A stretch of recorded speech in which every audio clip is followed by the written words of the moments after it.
Supercube. Un garçon ordinaire gagne l'affection d'une jeune femme, s'attirant ainsi les foudres d'un chef de gang. Par un heureux hasard, le jeune homme tombe sur un mystérieux cube lui octroyant des super pouvoirs. Il décide alors de s'en servir afin de faire le bien autour de lui et punir les personnes malveillantes. L'anime a pour genre action, aventure, fantasy et pour thème dieu, déesse, super pouvoir. The Beginning After the End. Une œuvre que je pense vous avez déjà dû en entendre parler puisque le light novel a eu un énorme succès. Bref, voici le résumé. Autant craint que respecté, le roi Grey renaît sur le continent magique de Dikaten sous le nom d'Arthur Leywin après une mort mystérieuse. Il conserve sa sagesse d'antan même s'il entame sa seconde vie sous la forme d'un bébé. Au fil des ans, il commence à maîtriser la magie et à tracer sa propre voie pour tenter de réparer les erreurs de sa vie passée. L'anime a pour genre action, aventure, fantasy, isekai et pour thème apprentissage, autre monde, combat, dragon, famille, magie, monstre, royauté, réincarnation, transmigration.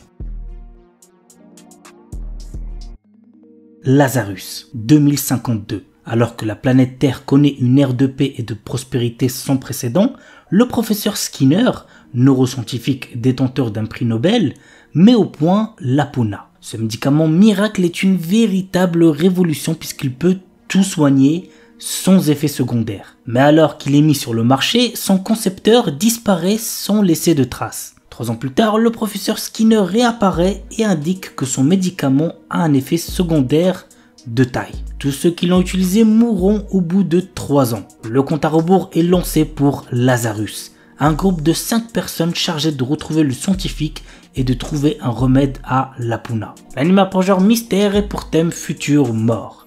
Mechanical Arms. L'histoire nous entraîne dans le quotidien de Hikaru, un jeune lycéen qui croise le chemin d'un puissant bras mécanique doté d'une intelligence, un Mecha-Ud.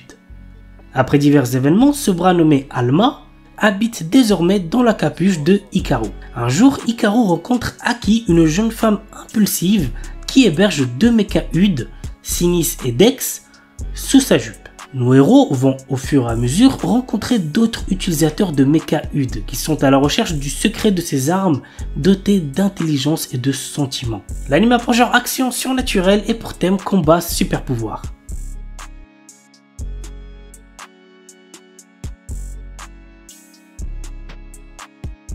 My Instant Death Ability is so overpowered. Lors d'un voyage scolaire, des lycéens sont soudainement propulsés dans un monde parallèle où chacun se voit offrir par un sage énigmatique un pouvoir surpuissant. Tous hormis Tomoshika et Takato qui, ayant été jugés incapables, ont lâchement été abandonnés et laissés comme appât pour distraire le dragon les ayant attaqués. À la merci de tous les dangers, notre héros se révèle alors doté d'une capacité dépassant toutes les limites de cet univers. Si bien que ce dernier éveille la curiosité du gouvernement déterminé à s'en emparer par tous les moyens.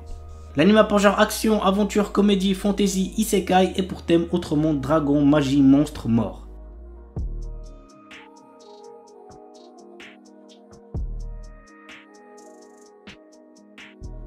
Solo Leveling. Malheureusement, ayant déjà lu le webtoon, je sais ce qui va se passer, mais je peux toujours être surpris. En plus, l'animation est tellement clean, c'est une dinguerie.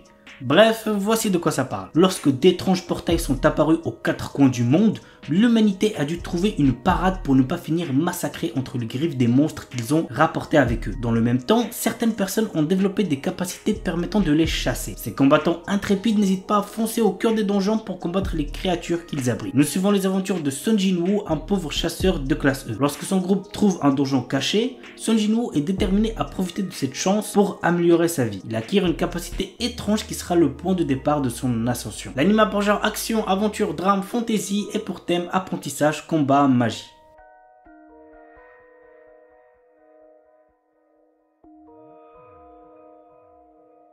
Tonten Niwaro. Je suis trop content de pouvoir vous présenter cet animé que j'ai tout simplement adoré. C'est mon animé de samouraï préféré, vraiment regardez-le si vous l'avez toujours pas vu, vous allez très certainement kiffer. Voici le résumé. L'histoire se déroule à l'ère Meiji en 1868 quand le Japon s'industrialise et s'ouvre à l'Occident. Le taux de criminalité augmente brutalement et les prisons arrivent rapidement à saturation. Nous suivons les aventures de Soramaru et de ses 2 frères, Tenka et Shutaro, membres de la famille Kumo dont le rôle est de conduire les criminels criminels les plus dangereux dans une prison spéciale bâtie au milieu d'un lac. L'anime a pour genre action fantastique surnaturelle et pour thème crime, famille, folklore, histoire, samouraï et Meiji.